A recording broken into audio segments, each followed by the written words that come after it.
大家好，这里是澳洲来信。许家印这件事最值得看的，不只是一个富豪怎么倒下。如果只把他理解成一个贪婪的老板，一个喜欢豪赌的地产商，一个最后被债务吞掉的商人，那还不够。许家印真正有代表性的地方在于，他几乎把中国房地产过去20多年的所有秘密都压缩在了自己身上。贫穷出身，高考改命，南下淘金，借钱拿地，高周转，预售制，银行贷款，地方政府，土地财政，资本市场造富，政治身份加持，最后再用一个巨大的债务黑洞，把所有参与者一起拖进来。所以，许家印不是一个孤立的赌徒，他更像是中国房地产时代最极端，也最完整的样本。他赢的时候像是时代奖励他，他输的时候又像是时代把账本翻出来，让所有人一起看清楚，这场繁荣到底靠什么撑起来。材料里提到2026年4月，许家印被推上审判台，很多人看到这个节点，第一反应是大老板终于要还债了。但我觉得真正的问题不是许家印一个人会被怎么判，真正的问题是为什么这样一个人能在那么长的时间里把恒大做成一个2万亿级别的庞然大物？为什么银行愿意借？为什么地方愿意给地？为什么投资人愿意买单？为什么购房者愿意提前几十年背上房贷？为什么监管在很长时间里明明看到了风险，却还是让车继续往前开？这才是许家印故事最有价值的地方。他不是突然失控，他是一路被鼓励着失控。先说许家印的底色。许家印出生在河南周口太康一带的农村，这个出身很重要，因为他不是那种一开始就站在资源中心的人。他小时候家里穷，母亲很早去世，生活条件非常艰难，这类经历会把一个人的性格打得很硬。他后来身上那种不服输，要翻身，要往上冲的劲，很大一部分就是从这里来的。许家印赶上了恢复高考的年代，1978年前后，他考上武汉钢铁学院，学的是冶金。这一步对一个农村孩子来说几乎就是命运改道。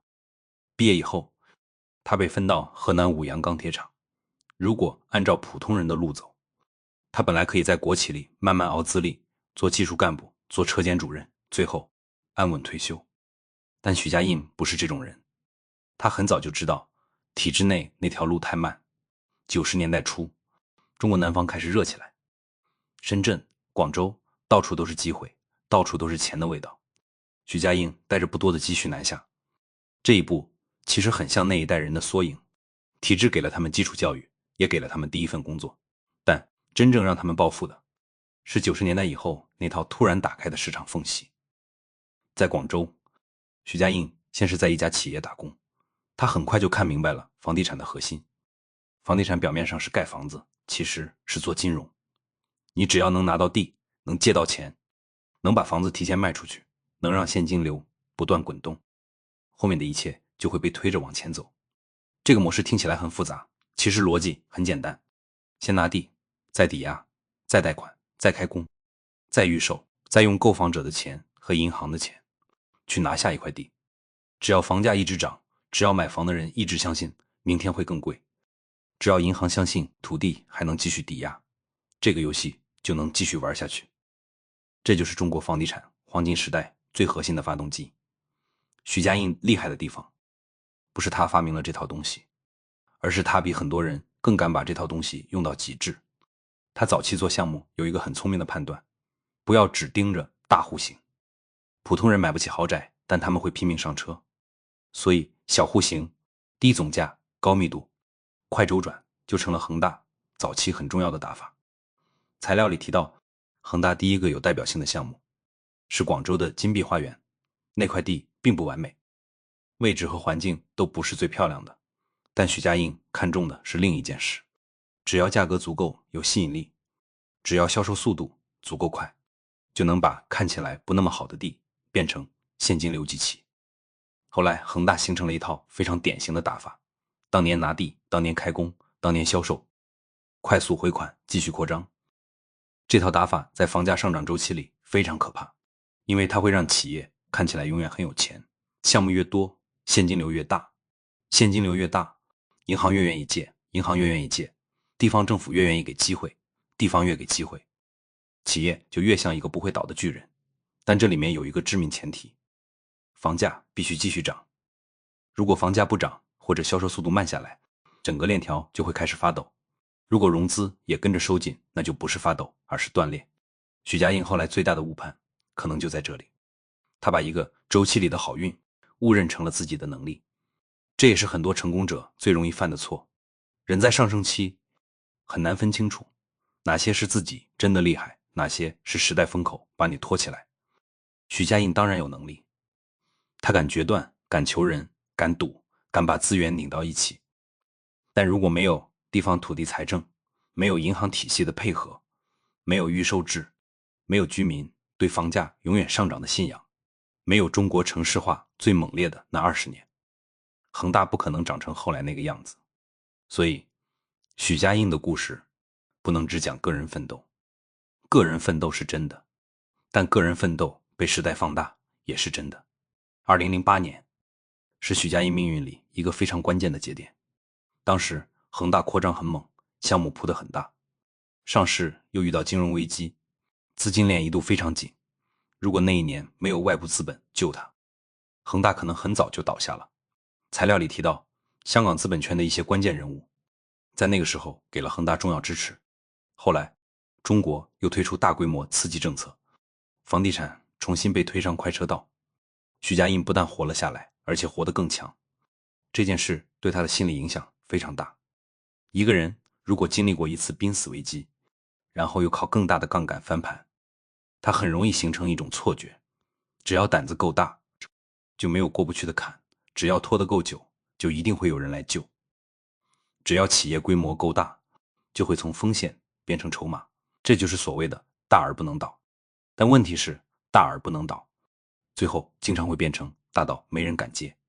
2009年，恒大在香港上市，从那以后，许家印不只是地产老板，他开始变成一个带有强烈政治色彩和社会符号意义的人物。他很懂中国的权力生态，他知道在中国做大生意不能只会赚钱，你还要会表态，会站位，会参与公共叙事，会把自己包装成一个与国家战略同频的人。所以我们看到许家印后来很喜欢穿中山装，他不是随便穿，那是一种姿态。他不是普通商人的西装领带，而是带有政治象征的服装。他要让外界看到，恒大不是一般民企，许家印也不是一般老板。恒大内部也很重视党建。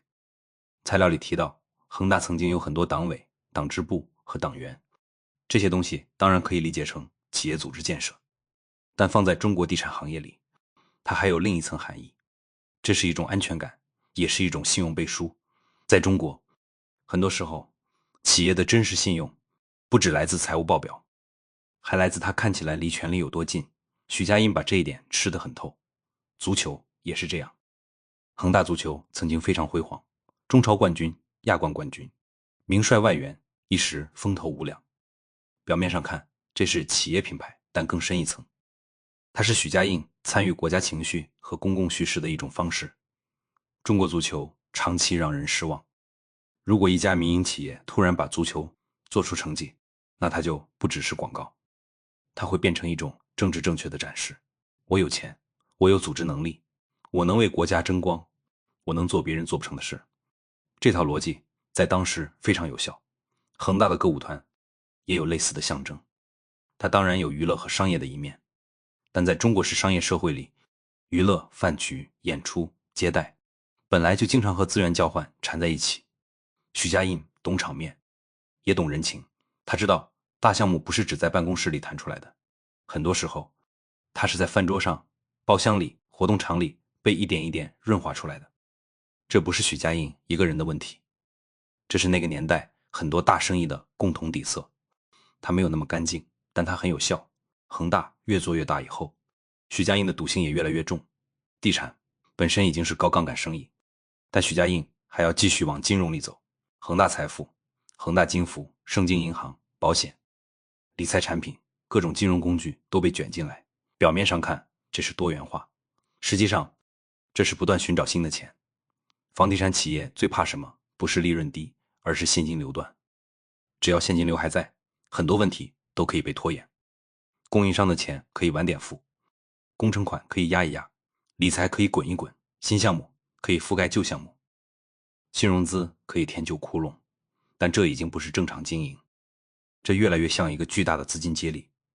前面的人相信后面会有人进来，后面的人相信企业这么大不会出事，企业自己相信只要再撑一轮就能翻盘。这就是恒大最危险的地方，不是某一天突然变坏，而是它在长期扩张中越来越依赖继续扩张本身，一旦停止奔跑，它就会摔倒。材料里有一个很刺痛人的部分，就是恒大财富，很多买理财的人不是什么金融大鳄，有员工，有供应商，有普通投资者。有人是因为相信恒大这个牌子，有人是因为相信许家印这个名字，有人是因为身边人都买，还有人是在内部压力下买。他们以为自己买的是稳健收益，但最后发现自己可能买的是恒大资金链上的一块补丁。这就是中国式巨头崩塌最残酷的地方。真正先受伤的往往不是站在顶楼的人，而是那些离地面最近的人。许家印可以参加会议，可以谈重组，可以安排家族资产，可以等待法律程序。但普通购房者呢？他们买的是一套房，很多人拿出了父母积蓄，背上30年房贷，结果等来的不是交房，而是烂尾。普通供应商呢？他们垫资施工，垫材料，垫人工，最后拿到的是商业承兑汇票，或者是一堆遥遥无期的欠款。普通员工呢？他们可能工资被拖，奖金没了，甚至还被卷进理财。所以恒大的倒下不能只用资本市场语言讲，它不是一张资产负债表的问题，它是无数家庭的生活被迫重估。这也是我为什么一直觉得讲中国房地产不能只骂开发商。开发商当然有责任，许家印当然有责任，他借了太多钱，赌得太大，扩张太猛，也把风险转嫁给了太多人。但如果我们只停在骂许家印，那反而会把更大的问题遮住。因为恒大不是在真空里长大的，它是在一整套制度激励里长大的。地方政府需要土地出让金，银行需要优质抵押物，居民需要资产保值渠道，城市需要快速建设。监管在很长时间里也默许开发商用预售资金和高杠杆往前冲。每个人都知道这个游戏有风险，但在房价上涨的时候，几乎所有人都能从中得到一点好处。地方有财政收入，银行有贷款收益，开发商有利润，买房人有资产升值、装修、建材、中介、物业、金融，都跟着吃饭。问题是，当一个系统让所有参与者都短期受益时，谁还愿意提前踩刹车？这才是中国房地产真正难的地方。不是没有人看见风险，而是看见风险的人也未必有动力停下来，直到风险大到再也盖不住。2020年前后，3条红线出来，这件事表面上是监管收紧，实际上是国家开始意识到房地产杠杆已经到了危险位置。3条红线看的是负债、净负债率、现金短债，比这些指标，说白了就是不再允许开发商无限借新还旧。如果这套规则在早几年严格执行，恒大也许不会走到那么极端。但等到规则真正压下来时，恒大已经太大了，它不是一个普通企业，它是一张巨大的债务网，上面挂着银行、信托、供应商、理财投资人、购房者、地方项目和无数家庭。你一刀切下去，风险会爆；你不切，风险会继续长。这就是监管最尴尬的地方。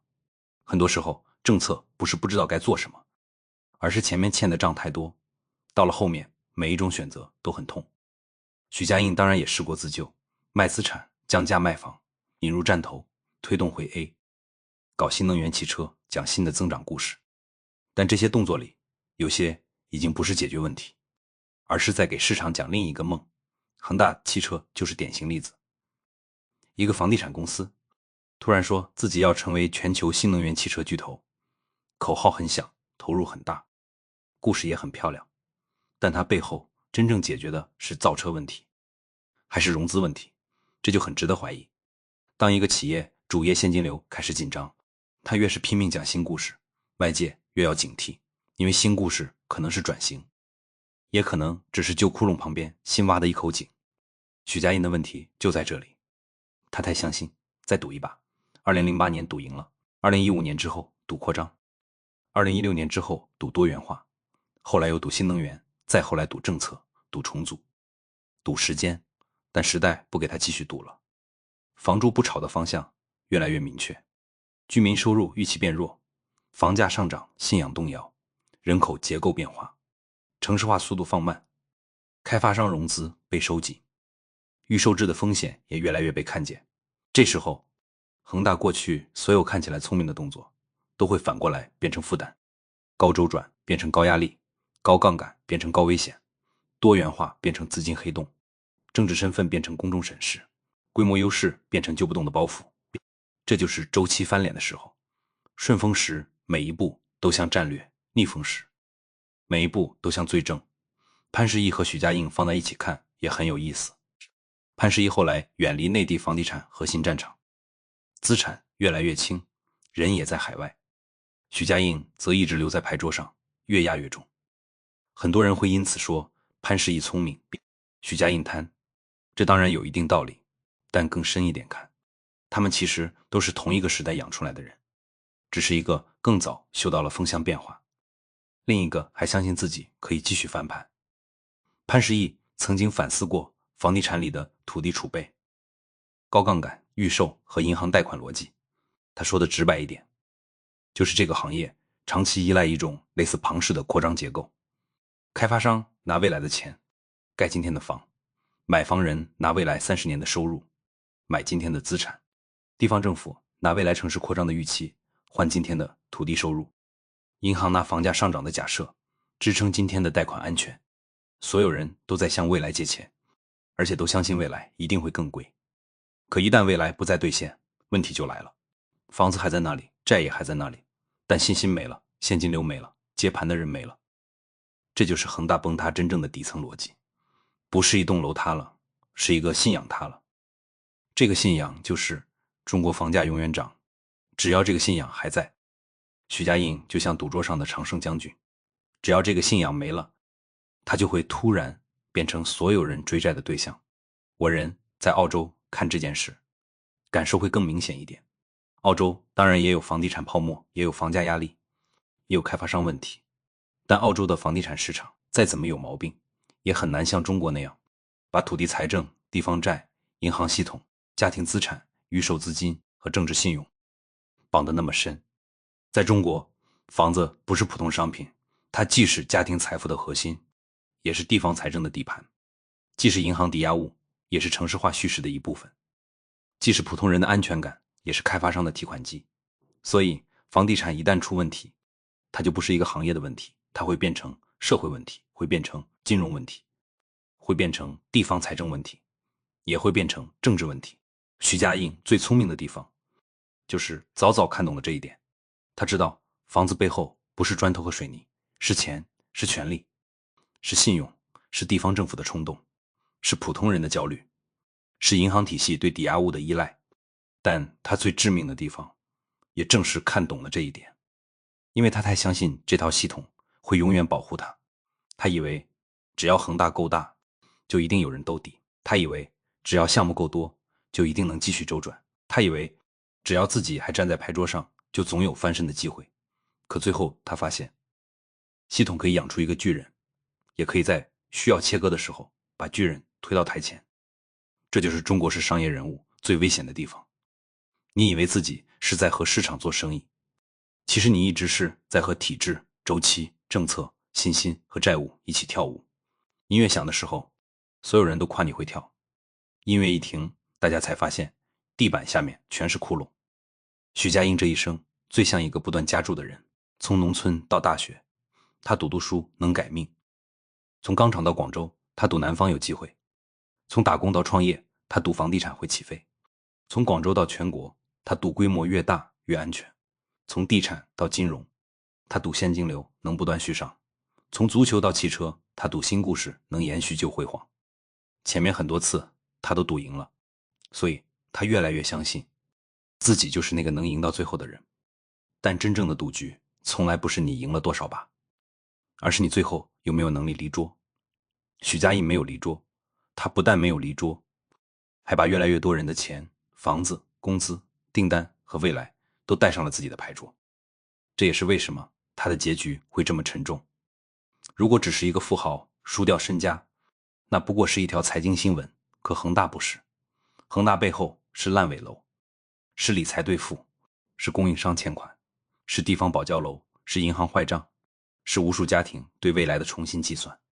所以许家印被审判，表面上审的是一个人，但真正被摆上桌面的是中国房地产过去几十年的玩法。一个人当然要为自己的贪婪和冒进负责，但一个系统也要面对自己的激励和纵容。如果没有预售、资金、监管的漏洞，恒大不会这么轻易挪用未来。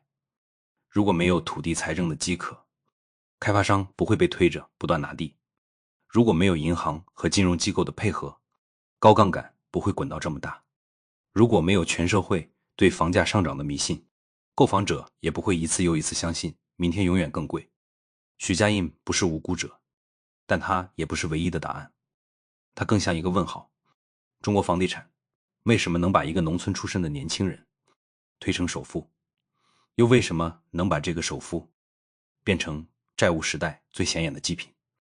中国家庭为什么要用几代人的钱去赌一套还没盖好的房子？地方政府为什么会长期依赖卖地过日子？银行为什么会把房子当成最安全的抵押物？监管为什么总是在泡沫长大之后才开始不得不硬着陆？这些问题比许家印个人命运更重要，因为许家印倒下以后，还会不会有下一个许家印？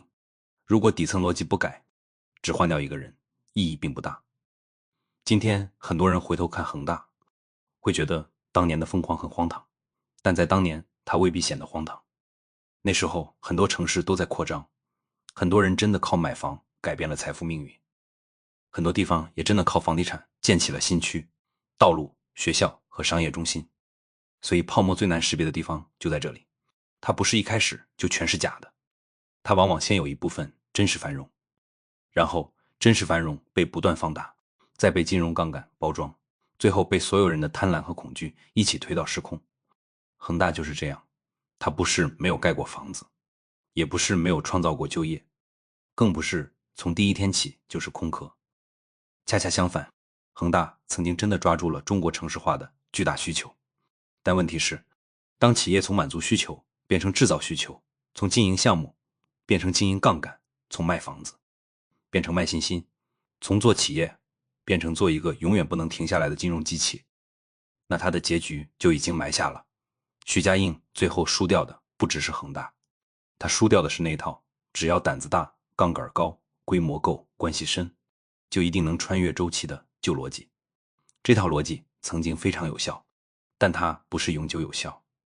当人口红利放缓，当居民收入预期变弱，当房价上涨神话破裂，当国家不愿意继续让房地产绑架金融系统，那个时代就结束了。许家印只是还站在原来的牌桌上，不肯承认灯已经亮了。所以许家印，你赌输了吗？答案当然是输了，但更准确的说，是他一直赢到自己忘了风险是什么。他赢过贫穷，赢过出身，赢过竞争对手，赢过金融危机，赢过一次又一次资金链紧张。可他最后没有赢过周期，也没有赢过一套终于开始反噬自己的制度逻辑。一个赌徒最可怕的不是输，而是赢太久以后以为自己不会输。许家印的故事就是这个时代给所有人的提醒。不管你是企业家、投资人、购房者还是普通旁观者，都应该看清楚一点：靠债务堆出来的繁荣不是真正稳固的繁荣，靠房价信仰撑起来的财富也不是真正可靠的财富，靠权力距离换来的安全感，最后往往也是最脆弱的安全感。恒大这场大戏结束以后，中国房地产不会马上消失，房子还会有人住，城市还会继续更新，普通人也仍然需要安居。但过去那种靠高杠杆、高周转、高预期、地方土地、财政和全民买房信仰撑起来的时代，已经很难回去了。许家印不是这个时代唯一的主角，但他一定是最像这个时代的人之一。他把他的机会用到了极致，也把他的危险推到了极致。最后，他从首富变成被审判的人，这不是简单的因果报应，这是一个时代的账单。而账单上写着的不只是许家印3个字，还有中国房地产。这里是澳洲来信，谢谢观看，欢迎点赞、订阅、评论，咱们